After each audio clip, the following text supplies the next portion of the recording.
What's up, guys? Edward here from Red Dragon Studios. I hope you're having an awesome morning, afternoon, evening, wherever you are, and today I'm here with a new video series that you guys requested.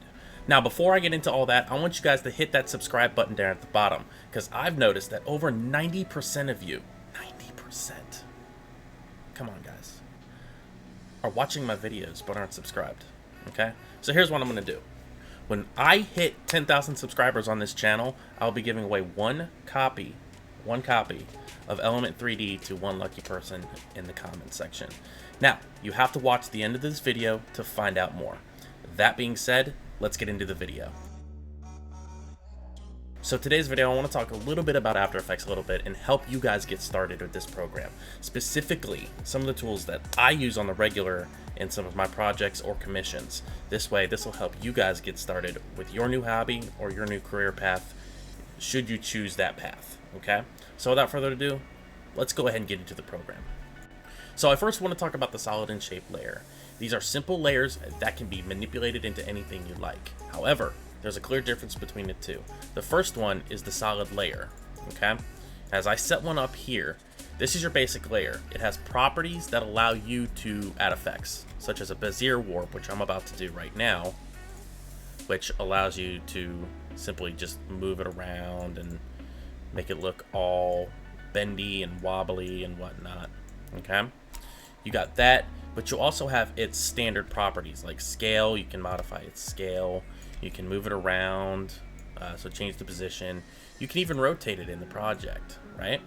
And that's all you can really basically do with it. You can also add a mask to it, which we'll get into in another video because there's a lot of more, I want to say, working parts involved with that. So we'll get into that at another time. The second one is the shape layer, and it is what it's named. It's a shape, you know. It's easy to make, right? And you see, I just did it from within here. You know, you hit this button here at the top. It's called the rectangle tool, but it can also be called rounded rectangle, ellipse, polygon, star, whatever it is. But you can make any other shape you want with just the simple pen tool. This particular layer has other properties that you can do with it, right? So if you want to add a stroke, you can add a stroke to this, right? You can increase the stroke's width. You can change the opacity. You can do whatever you can. You can taper it. You know, you can add a taper to the line work. You can also add dashes to it if you'd like, right? And it also has the same parameters as a regular solid layer, so you can also change the shape, rotation, position, you know, so if you choose to animate it at some point, you can do so. Now, I want to proceed with caution here because you can also duplicate this just by using a repeater, and you can make multiple copies of it, right? You can add as many copies as you want, but, you know, I have yet to use it. Now, what I personally would do is I would be careful with this because this could possibly put a strain on your CPU and increase render times. So be careful with it. You can also add effects with this. You know, it works the same way as any other regular solid layer. It just has its extra uses, okay? Next, I want to talk about pre-composing, right? So as your work becomes more and more difficult to manage, you're going to notice, like me, your projects will become messy in the layers, especially in the timeline, and it's going to start to get real confusing as to, you know, well, what effect goes where, right? Well, pre-composing fixes all that. You know, it basically allows you to divide your project into smaller sections. So a pre-comp is literally just that. It's a regular comp within the main composition, right? So I'm going to demonstrate here exactly what I'm talking about, right?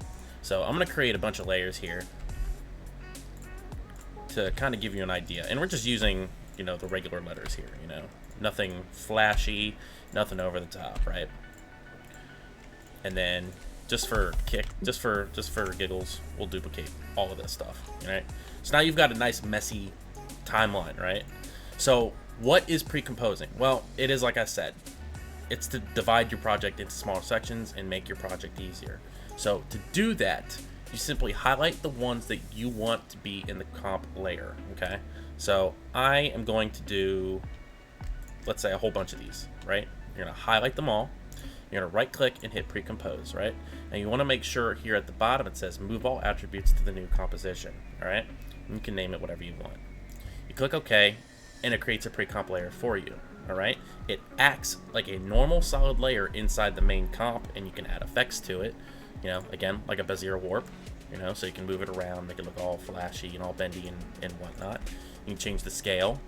You know, you can rotate it, you can animate it, do it all you want with it. The pre-comp is going to remain the same. Now, you can go inside the pre-comp layer and hide some things that you don't want to be seen, right? So when you go back to the main comp, it's not going to show those, right? Now, it's not going to show it in this demonstration because I just duplicated the same things over and over again.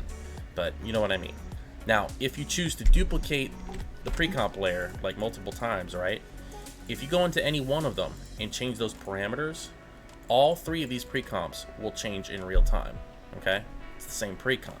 Unless you make a secondary pre-comp, it's all going to change either way, okay? And it's its own separate comp.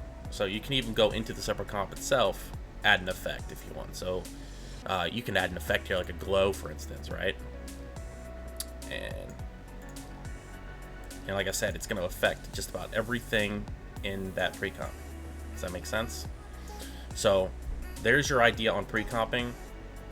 Again, I would use this one with caution too.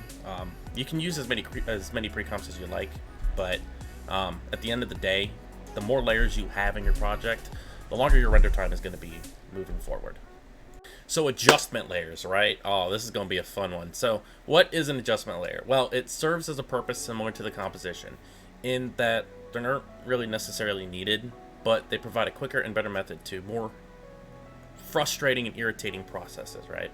The adjustment layer works like your run-of-the-mill solid, right? It modifies the layers below it. So the layer by itself is just a blank image when it's placed above subsequent layers. Now, when it's above those layers, all its effects on that adjustment layer are applied to everything below it, right? So, as an example, I have here like an old picture that I did for a video for a game that I play, right? Some of you might know what it is. We're going to add this into the timeline, and we're going to go to Layer, New, Adjustment Layer. Or you can hit Control, what was the hotkey again? Control-Alt-Y. Right? So again, I got the adjustment layer placed right over here on the top, right? And again, nothing happened because there is no effects on this adjustment layer at all, okay? So what if we want to add a glow to this, right? Well, we can add an actual glow to the image itself, right? So you can do that, okay? You can still add an effect to its to the actual layer itself. It's not going to really change anything. However, if you wanted to add like multiple other images to this, right? So if there was this image plus one or plus two other things below it, then what the adjustment layer will do is if we were to add a glow to the adjustment layer, it acts as the same, okay? The only difference is it's applying that effect to every single layer underneath it, right? So that allows you to basically do more with what you have underneath it. Okay, and it's actually going to save you some processing speed too, so it's going to speed up your render times. Now, I wouldn't use the adjustment layer in mass quantities because after a while, like I said, the more you use, it's going to slow your computer down. So try to limit it to maybe one or two. You know, 3 is pushing it, but you never know.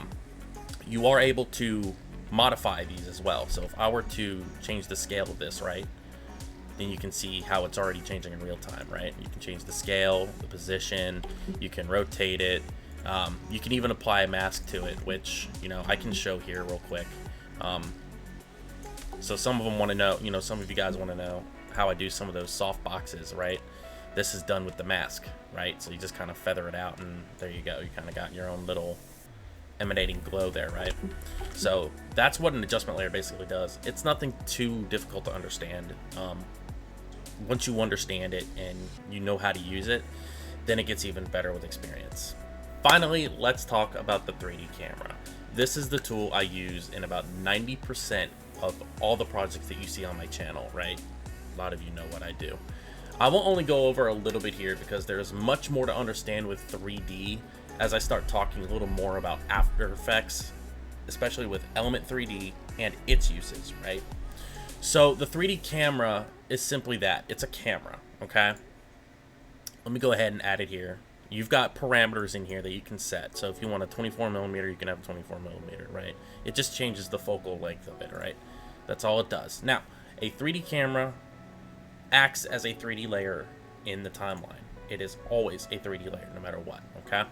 So in order to get a better idea and get familiar with that, right, I have here a text, right? Hi, YouTube. We're going to set this as a 3D layer. The 3D layer enable toggle is right there, right? Once you get better with this camera, you can start making nice, cool, flashy angles, kind of like the angles that I do in some of my custom stuff on my channel, right?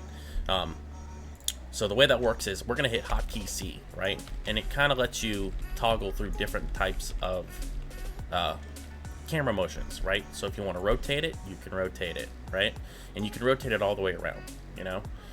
You can do all kinds of stuff. If you want to zoom it in, you can zoom it in, right? If you want to just kind of move it left and right, up, down, left and right, you can do whatever you want with it. But you can also change the depth of field. So you can turn on depth of field, and you can update the focal length, right? You can also change the position of it from here, right? So you can change the point of interest. And from here, you can also do really cool, flashy animations here too. So just by changing the position alone, you get different effects by doing it down here. So if you want to do like a move in here, right? You can do that. You can do all kinds of rotating around and whatnot. That's basically the 3D camera, you know? There's really nothing to it. Now, in a later video, I am going to be talking about the difference between true 3D and just a 3D plane like you're seeing here in After Effects, because there's a lot more to 3D to understand, especially when I start getting into the aspects of Element 3D and how it works, and all the cool things you could do with that. And I'll even include some stuff requiring Cinema 4D for it as well. And there you have it, guys. 5 tools that I use on the regular with After Effects, okay? I hope you enjoyed this video and learned just a little bit from it. But don't worry, there's a lot more where that came from. Now, if you made it all the way to the end of this video, I am giving one lucky person a copy of Element 3D absolutely on the house. I'm not sponsored by Video Copilot, all right? This is coming out of my own pocket. Now, all you have to do is subscribe to my channel, leave a like, and comment on what you'd like to do with Element 3D. My winner will be picked at random from my comments list when this channel hits 10,000 subscribers, okay? That being said, thank you guys so much for watching, and I'll catch you in the next one.